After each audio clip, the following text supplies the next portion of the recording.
Hello doctor चुबी, welcome to our YouTube channel Ayuran. तो कैसे हैं आप सब लोग? Hope you all are well and good. So कैसी चल रही है पढ़ाई? होप आप सबकी पढ़ाई बहुत अच्छी चल रही होंगी, रेगुलर होंगे, पढ़ाई को लेके कंसिस्टेंट होंगे। तो आज से हम लोग पैथोलॉजी जो है वो फाइनली पूरा प्रॉपरली शुरू करने वाले हैं। तो सबसे पहले एक एडवाइस है सबको, अगर आपको ये वीडियो लेंदी लगती है तो आप इसको 1.5x स्पीड पे भी देख सकते हैं, क्योंकि टाइम जो है वो बहुत इंपॉर्टेंट होता है। सेकेंडली, बुक और पेन ले लीजिए, क्योंकि जो भी पॉइंट्स आपको लगेंगे इंपॉर्टेंट है वो लिखते हुए चलिए, क्योंकि अगर ऐसा आप प्रॉपरली पढ़ाई करेंगे, नोट्स बनाते हुए चलेंगे तो आपको भी बहुत ज़्यादा हेल्पफुल रहेगा। तो चलिए शुरू करते हैं हमारा आज का टॉपिक, जो कि है बेसिक से शुरू करेंगे, ठीक है। सो फर्स्टली हम लोग सेल देख लेंगे। सेल जो होता है हमको सभी को पता है, it is the structural and functional unit of the body. So cell is the structural and functional unit of the body, ठीक है। तो ये सभी को बेसिक पता है।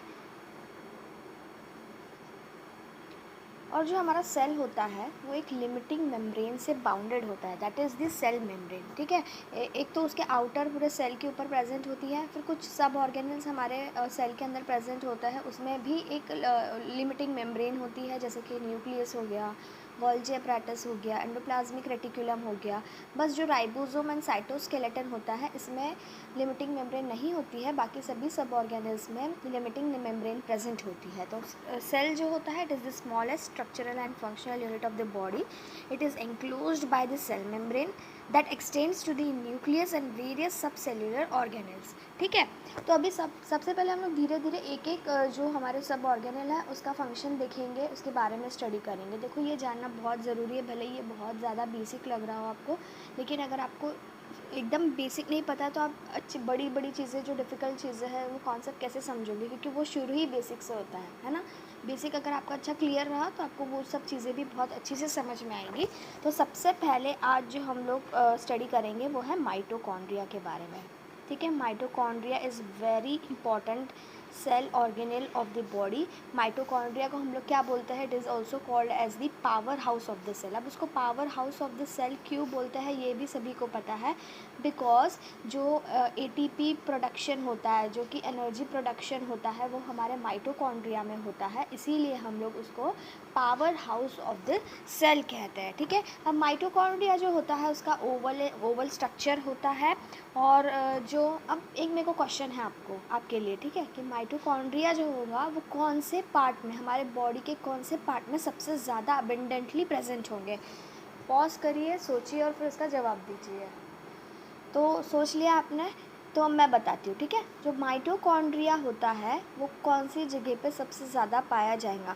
देखो, माइटोकॉन्ड्रिया का फंक्शन क्या है? It is the powerhouse of the cell, मतलब एटीपी प्रोडक्शन जो होता है उसका मेन फंक्शन है। अब जो एरिया में हमारे बॉडी पे ज़्यादा एनर्जी यूटिलाइज होती है वहीं पे तो माइटोकॉन्ड्रिया प्रेजेंट रहेगा अबेंडेंटली, है ना। जिस जगह पे हमें कम एनर्जी यूज़ करनी पड़ रही है वहाँ पे माइटोकॉन्ड्रिया कम क्वांटिटी में प्रेजेंट रहेगा, एंड जहाँ पे हमें एनर्जी प्रोडक्शन ज़्यादा चाहिए वहाँ पे माइटोकॉन्ड्रिया अबेंडेंटली प्रेजेंट रहेगा। सो जहाँ पे एनर्जी प्रोडक्शन ज़्यादा चाहिए, जैसे एनर्जी प्रोडक्शन इंक्रीज़ होगा वैसे ही माइटोकॉन्ड्रिया का नंबर भी इंक्रीज़ होगा। देखो, माइटोकॉन्ड्रिया जो होता है ना, it is a metabolically active cell. ये मेटाबॉलिकली एक्टिव सेल क्यों कहा है? Because they contains the enzyme. Mitochondria is also called as the metabolically active cell. क्यों इसे मेटाबॉलिकली एक्टिव सेल कहा है? Because it contains the enzyme. इसके अंदर एंजाइम्स प्रेजेंट होते हैं जो कि carbohydrate, then proteins, then lipids, इनका मेटाबॉलिज्म करते हैं, इसीलिए हम लोग इसे मेटाबॉलिकली एक्टिव सेल कहते हैं, ठीक है। तो जो जगह बहुत ज़्यादा मेटाबॉलिकली एक्टिव है वहाँ पे एनर्जी प्रोडक्शन ज़्यादा होगा। अगर metabolically active cell energy production ज़्यादा यानी माइटोकॉन्ड्रिया जो रहेगा उसका नंबर भी इंक्रीज़ होगा। देखो अब इसका एक सिंपल सा एग्जांपल अगर मैं आपको दूँ तो हमारा GIT जो है गैस्ट्रो इंटेस्टिनल ट्रैक, वहाँ पे डाइजेशन का फंक्शन होते रहता है, ठीक है। तो वहाँ पे एनर्जी की रिक्वायरमेंट जो है वो ज़्यादा लगती है ना। तो अगर वहाँ पे अगर एनर्जी की रिक्वायरमेंट ज़्यादा है तो वहाँ पे माइटोकॉन्ड्रिया अबंडेंटली प्रेजेंट रहेंगे, ठीक है। क्योंकि वहाँ के एरिया के जो सेल्स होते हैं वो मेटाबॉलिकली एक्टिव होते हैं। मेटाबॉलिकली एक्टिव मतलब कि वो कार्बोहाइड्रेट, प्रोटीन एंड लिपिड्स को मेटाबलाइज करने के लिए एंजाइम कंटेन करते हैं। माइटोकॉन्ड्रिया जो होता है वो एंजाइम कंटेन करते हैं कार्बोहाइड्रेट, प्रोटीन एंड लिपिड को मेटाबलाइज करने के लिए। अगर वहाँ पे ये ज़्यादा नहीं प्रेजेंट रहेंगे तो एनर्जी प्रोडक्शन ज़्यादा नहीं होगा। एनर्जी प्रोडक्शन ज़्यादा नहीं होगा तो मेटाबॉलिज्म जो है वो कैसे होगा, है ना। तो the place where metabolically active cells are present, वहाँ पे माइटोकॉन्ड्रिया का नंबर जो होता है वो इंक्रीज़ कर जाता है। अब एक और चीज़ जो है वो ये है कि माइटोकॉन्ड्रिया जो है इसमें खुद का DNA प्रेजेंट होता है। ये इम्पॉर्टेंट चीज़ है। Mitochondria is the sub organelle जिसके अंदर खुद का DNA प्रेजेंट होता है। अब वाई ये ऐसा क्यों होता है, ये सिर्फ माइटोकॉन्ड्रिया में ही DNA प्रेजेंट है, तो इसके लिए एक हिस्ट्री है। अब इसकी हिस्ट्री क्या है, तो देखो क्या हुआ था जब हमारे अर्थ पे इवोल्यूशन ऑफ लाइफ हो रहा था, तब कुछ एनर्जी रिच बैक्टीरिया थे जिन्होंने क्या किया, they get associated with the eukaryotic cell, ठीक है। तो कुछ एनर्जी रिच बैक्टीरिया थे जब हमारे इवोल्यूशन ऑफ लाइफ हो रहा था अर्थ पे, तो कुछ energy rich bacteria get associated with the eukaryotic cell, और फिर उन्होंने अपना मेंटेनेंस उस सेल में बनाए रखा, और वो फिर कन्वर्ट हो गए किस में, तो माइटोकॉन्ड्रिया के अंदर। So what is the history कि जो जो कुछ एनर्जी रिच बैक्टीरिया था at the time of the evolution of life on the earth, तब वो सेल्स ने एनर्जी रिच बैक्टीरिया में यूकैरियोटिक सेल में अपना मेंटेनेंस बनाए रखा, और उसी के वजह से जो है माइटोकॉन्ड्रिया में खुद का DNA प्रेजेंट होता है, ठीक है।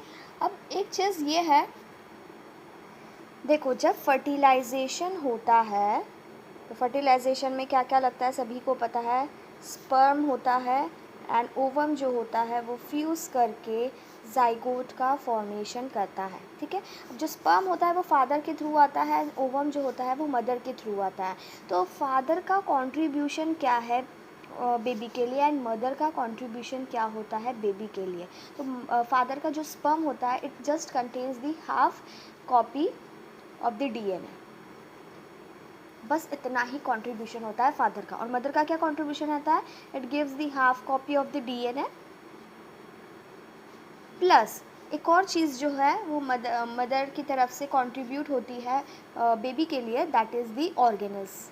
जो सब सेल्यूलर ऑर्गेनल्स होते हैं वो किसके थ्रू कंट्रीब्यूट होते हैं, तो मदर के through. Father just half copy of the DNA देता है, दैट से स्पर्म में उतना ही प्रेजेंट होता है, मतलब स्पर्म का जो फर्टिलाइजेशन होता है उसमें इतना ही फादर का कंट्रीब्यूशन होता है, एंड मदर का कंट्रीब्यूशन होता है half copy of the DNA and organelles, ठीक है। तो ये हो गया एक चीज़। अब क्वेश्चन ये है कि अगर कोई मदर के अंदर, कोई मदर है, लेट में उसका नाम दे देते हैं, मदर को कुछ नाम देते थे, क्या नाम दे सकते हैं, शिल्पा, ठीक है। शिल्पा नाम की एक मदर है, और उनको क्या प्रॉब्लम है, उनको एक डिज़ीज़ है जिसके अंदर उनके जो उनको कुछ मेटाबॉलिक डिसीज़ है, ठीक है। शिल्पा एक मदर है जिनको मेटाबॉलिक डिजीज़ हुआ है। तो अगर उनको मेटाबॉलिक डिसीज़ है मतलब उनके अंदर माइटोकॉन्ड्रिया में कुछ ना कुछ मतलब जो नॉर्मल माइटोकॉन्ड्रिया वो प्रेजेंट नहीं है, कुछ डिजीज्ड माइटोकॉन्ड्रिया उसमें प्रेजेंट रहेगा, ठीक है। एबनॉर्मल माइटोकॉन्ड्रिया बेस्ट वर्ड है, एबनॉर्मल माइटोकॉन्ड्रिया प्रेजेंट रहेगा अगर उसका शिल्पा जो मदर है उसका अगर मेटाबॉलिक डिजीज़ हुई है, ठीक है। तो अगर हम लोग इसमें स्पर्म और ओवम को फर्टिलाइज़ करते हैं तो सब ऑर्गेनल जो होता है वो मदर का कंट्रीब्यूशन होता है ना। तो मदर की तरफ से जो एबनॉर्मल माइटोकॉन्ड्रिया रहेगा वो बेबी के अंदर आ जाएगा, और फिर जो बेबी रहेगा वो भी डिजीज़, उसको भी मेटाबॉलिक डिजीज़ होने के बहुत ज़्यादा चांसेस है। तो ऐसे टाइम पे क्या होता है, अगर ऐसे टाइम पे क्या किया जाए, तो फिर इन विट्रो फर्टिलाइजेशन जिसके बारे में सभी ने सुना होगा, that is the test tube baby.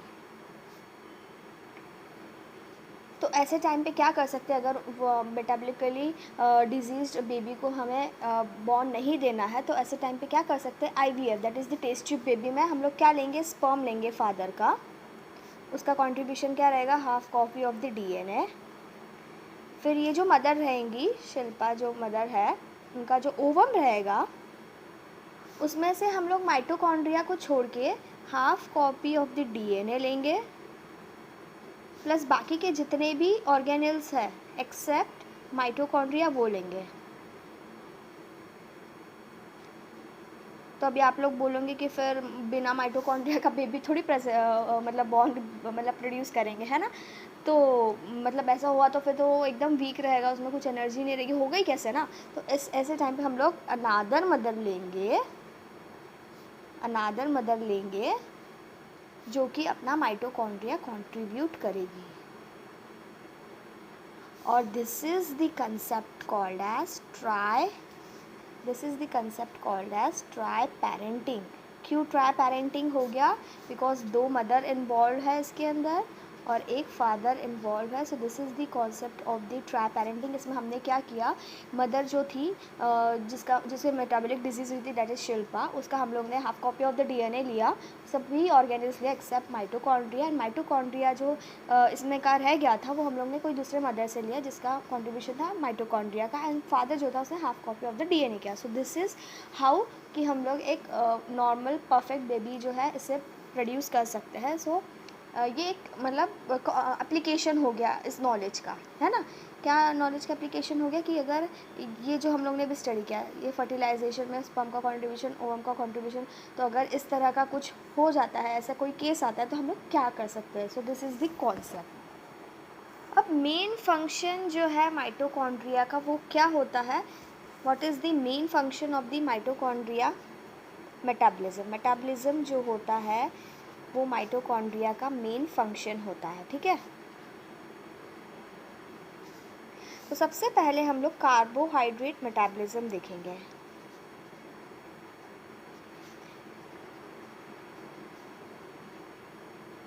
Carbohydrate metabolism जो होता है वो किस तरह से होता है। तो सबसे पहली चीज़ मैं आपको ये बता दूँ, जो ग्लूकोज होता है it is the basic unit to be utilised by the body, ठीक है। तो ग्लूकोज जो बेसिक यूनिट है जो कि हमारी बॉडी यूटिलाइज करती है with the degradation of 1 molecule of the sugar, with the degradation of the 1 molecule of the sugar, and it gives us 6 CO2 plus 6 H2O plus 38 ATP. So glucose is the basic unit to be utilized by the body. उसमें एक sugar molecule का degradation होता है, oxidation होता है, and 6 CO2 6 H2O and 38 ATP जो है हमें मिलते हैं, ठीक है। तो इसका प्रोसेस कैसा होता है? सबसे सभी को पता है, ग्लाइकोलाइसिस होता है पहले, देन क्रेब्स साइकिल होती है, देन टर्मिनल ऑक्सीडेशन होता है। So this is the basic है ये। तो इस तरह से होता है, सबसे पहले ग्लाइकोलाइसिस होगा, फिर क्रेब्स साइकिल होगा, फिर टर्मिनल ऑक्सीडेशन होगा। ये कब की प्रोसेस है? जब नॉर्मल क्वांटिटी में ऑक्सीजन प्रेजेंट है, परफेक्ट क्वांटिटी में ग्लूकोज प्रेजेंट है और ऑक्सीडेशन होके इतना एनर्जी जो है प्रोड्यूस हो रहा है। अब एक चीज़ ऐसी हुई कि कोई इंसान जैसे एथलेट्स होते हैं वो बहुत तेज़ी से उनको रन करना होता है, बहुत भागना दौड़ना पड़ता है, या फिर एक्सर्शन का भी किसी का ज़्यादा हो जाता है, तो क्या होता है कि जो ग्लूकोज होता है, सबसे पहले नॉर्मली क्या होता है कि ग्लूकोज जितना यूटिलाइज हो रहा है उतना ऑक्सीजन भी उसे प्रोवाइड हो रहा है, ठीक है। जितना ग्लूकोज यूज़ हो रहा है उतना ऑक्सीजन भी यूज़ हो रहा है। बट एक समय ऐसा आता है कि ग्लूकोज तो यूज़ हो रहा है, ग्लूकोज का यूटिलाइजेशन हो रहा है, बट ऑक्सीजन जितना मिलना चाहिए उतना नहीं मिल रहा है। मतलब ग्लूकोज तो यूटिलाइज हो रहा है लेकिन ऑक्सीजन जितना मिलना चाहिए उतना नहीं मिल रहा है। तो फिर ये जो ऑक्सीडेशन होना चाहिए ग्लूकोज का, एरोबिक मेटाबॉलिज्म जो होना चाहिए ग्लूकोज का, वो नहीं हो रहा है। तो ऐसे टाइम पे क्या होगा? ग्लूकोज तो यूटिलाइज करना है क्योंकि एनर्जी की रिक्वायरमेंट है। तो ऐसे टाइम पे बॉडी एनारोबिक स्टेज में पहुंच जाता है एंड वो 2 ATP plus lactic acid produce करता है। 2 ATP plus lactic acid produce करता है। और इसके वजह से हम लोग कहते हैं लैक्टिक एसिड प्रोड्यूस होने की वजह से ऐसा बोलते हैं कि पैर में मुंगी आ गई। ये बहुत लोगों ने सुना होगा और ये बहुत लोगों को कंसेप्ट पता भी है, बट फिर भी मैं एक बार रिवाइज़ कर रही हूँ कि ग्लूकोज़ की क्वांटिटी जितनी चाहिए, ग्लूकोज़ यूटिलाइज़ हो रहा है लेकिन ऑक्सीजन उतना प्रोवाइड नहीं हो रहा है, और ऑक्सीजन उतना प्रोवाइड नहीं हो रहा है बट एनर्जी की रिक्वायरमेंट है। एनर्जी की रिक्वायरमेंट है तो ग्लूकोज़ किस तरह से एनर्जी प्रोडक्शन करता है, बाय एनारोबिकली वे, ये जो वे है उससे एनर्जी का प्रोडक्शन करता है। और कितने 2 ATP रिलीज़ करता है प्लस लैक्टिक एसिड। और लैक्टिक एसिड प्रोडक्शन के वजह से क्या होता है, वो अक्यूमुलेट हो जाता है मसल्स के अंदर, और वो मसल्स के अंदर अक्यूमुलेट होने की वजह से हम लोग कहते हैं कि पैर में मुंगी आ गई, पैर में गोले आ गए। So this is the concept, ये सब होता है, ठीक है। अब अगर ग्लूकोज जो होता है, अगर उसका प्रॉपर कंप्लीट ऑक्सीडेशन अगर होता है, ठीक है, अगर ग्लूकोज का कंप्लीट ऑक्सीडेशन होता है तो क्या रिलीज़ हो रहा था, हम लोग ने देखा था 6H2O and 6CO2, 6H2O plus 6CO2, ये जो थे ये these are the end product, plus 38 ATP तो है ही साथ में, तो these are the end product of the proper complete oxidation, ठीक है। कंप्लीट ऑक्सीडेशन का ये एंड प्रोडक्ट था, ठीक है। तो हैंस ग्लूकोज को basic unit of the basic unit utilise by the body क्यों कहा है, अब रीज़न अभी बताती हूँ। तो ये जो दोनों प्रोडक्ट्स है जो कि बाय प्रोडक्ट है और ऑक्सीडेशन के, दिस आर इजीली एक्सक्रीटेबल। इसी वजह से glucose is known as the basic unit to be utilised by the body. H2O जो रहेगा वो किडनी के थ्रू इजीली एक्सक्रीट हो जाएगा, मतलब यूरिन के थ्रू इजीली एक्सक्रीट हो जाएगा। एंड CO2 जो है वो लंग्स के द्वारा हमारे नासा से बाहर निकल जाएगा। सो किडनी जो है वो यूरिन के थ्रू एक्सक्रीट करवा देगी। H2O और CO2 जो है वो लंग्स के थ्रू एक्सक्रीट हो जाएगा। And there is the least metabolic load रहेगा, और इसी के वजह से glucose is the basic unit utilised by the body, और it is the simplest substrate used in our body, और द सिंपलेस्ट फ्यूल, ये अच्छा है, simplest fuel of our body is glucose, ठीक है। अब एक कॉन्सेप्ट बताती हूँ आपको मैं, जो हमारा ब्रेन होता है, हमारा जो ब्रेन होता है वो 80% ऑफ ग्लूकोज जो होता है वो यूटिलाइज करता है। मतलब हम लोग ने समझो 100 ATP अगर हम लोग मतलब 100 ग्राम ग्लूकोज अगर बना हमारे बॉडी के अंदर, तो उसमें से 80 जो रहेगा वो ब्रेन ही यूज़ कर लेगा, है ना। स्ट्रेंज बात ना, अभी पता चला होगा 80% of the glucose is utilised by the brain only. अब रीज़न क्या है, क्यों ब्रेन 80% ऑफ ग्लूकोज यूज़ करता है, क्यों प्रोटीन का मेटाबॉलिज्म प्रोडक्ट जो है वो प्रोटीन क्यों नहीं यूज़ करता है, लिपिड क्यों नहीं यूज़ करता, वाई ओनली ग्लूकोज, क्यों ऐसे भेदभाव क्यों किया ब्रेन ने, है ना। क्वेश्चन उठा ना मन में। सो देखो, ब्रेन जो होता है उसे कोई ऐसे अवरोध नहीं चाहिए उसके जर्नी के अंदर, वो चल रहा है, उसके बीच में ऐसे टांग अड़ाने वाला कोई नहीं चाहिए। इसीलिए वो क्या करता है, प्रोटीन एंड लिपिड्स को यूज़ नहीं करता।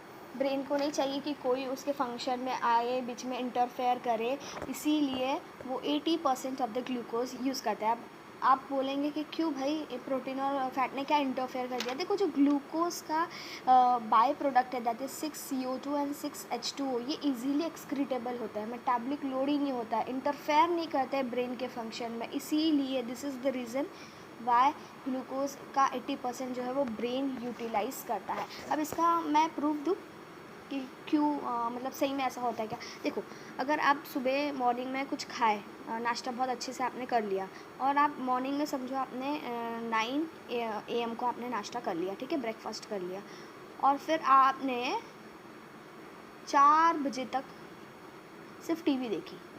ऐसा अलाउड नहीं है किसी को इतना टीवी देखना, मुझे तो डांट पड़ेगी इतना टीवी देखूँगी तो। बट अगर आपने कुछ नहीं किया, नाश्ता कर लिया, भरपेट नाश्ता कर लिया, और फिर जाके टीवी के सामने बैठ गए, एक सोफे पे जाके मस्त टीवी देख रहे, 4 बजे तक तुमने टीवी देखी। अब मुझे ये बताओ, आपको भूख लगेगी या नहीं, भूख लगेगी या नहीं? ऑफ कोर्स लगेगी। क्यों लगेंगी? अभी आप तो बोलेंगे अब देखा जाए तो आपने ना कुछ हलचल की, ना आप इधर गए ना उधर गए, तो क्यों भूख लगी? जस्ट आप बैठ के आराम से टीवी देख रहे हो, उसमें क्यों भूख लगी आपको, है ना? क्यों ऐसे? कहाँ पे एनर्जी आपकी चली गई, आपने जो खाया था? वो ब्रेन ने यूज़ की भाई। जो टीवी देखने में हम लोग ने ब्रेन का इस्तेमाल किया, हाँ यार उसके सास ने इसके साथ ऐसा कर दिया, अब ऐसा नहीं करना चाहिए था, ये जो हम लोग ने ब्रेन यहाँ पे यूटिलाइज़ किया ना, वो ब्रेन को एनर्जी कहाँ से मिली? ये जो हम लोग ने खाना खाया ना, ग्लूकोज का 80% ब्रेन ने यूटिलाइज़ कर लिया, इसीलिए हमको भूख लग गई। So this is the proof of this concept कि जो ग्लूकोज होता है उसका 80% जो होता है वो ब्रेन जो होता है वो यूज़ कर लेता है। क्यों ब्रेन ग्लूकोज को यूज़ करता है? Because it doesn't interfere in the function of the brain, और इजीली उसके जो बाय प्रोडक्ट्स होते हैं वो इजीली एक्सक्रीटेबल होते हैं। ठीक है गाइस, आज के लिए बस इतना ही रखते हैं। ठीक है, अभी हम लोग नेक्स्ट लेक्चर में फ़ैट मेटाबॉलिज्म, प्रोटीन मेटाबॉलिज्म ये कवर करेंगे, क्योंकि ये वीडियो बहुत लंबी बन रही है और इतने देर किसी से बैठा नहीं जाता। तो ये जो टॉपिक है हम लोग नेक्स्ट वीडियो में कवर कर लेंगे। ठीक है, सो अगर आपको ये वीडियो अच्छा लगे तो प्लीज़ लाइक कीजिए, कमेंट कीजिए, आपको कुछ अगर इम्प्रूवमेंट चाहिए, कुछ डाउट्स है तो उसके लिए भी कमेंट कीजिए, एंड प्लीज़ अपने फ्रेंड्स के साथ इसको शेयर कीजिए। जितना आप शेयर करेंगे नॉलेज, उतना ही आपका नॉलेज भी बढ़ेगा। इसीलिए प्लीज़ वीडियो को शेयर कीजिए एंड सब्सक्राइब कीजिए चैनल को, बिकॉज आप सब्सक्राइब नहीं करेंगे तो आपको नेक्स्ट वीडियो लेक्चर का नोटिफिकेशन नहीं मिलेगा। So subscribe to the channel. Thank you for watching, see you in the next lecture, till then bye bye, take care.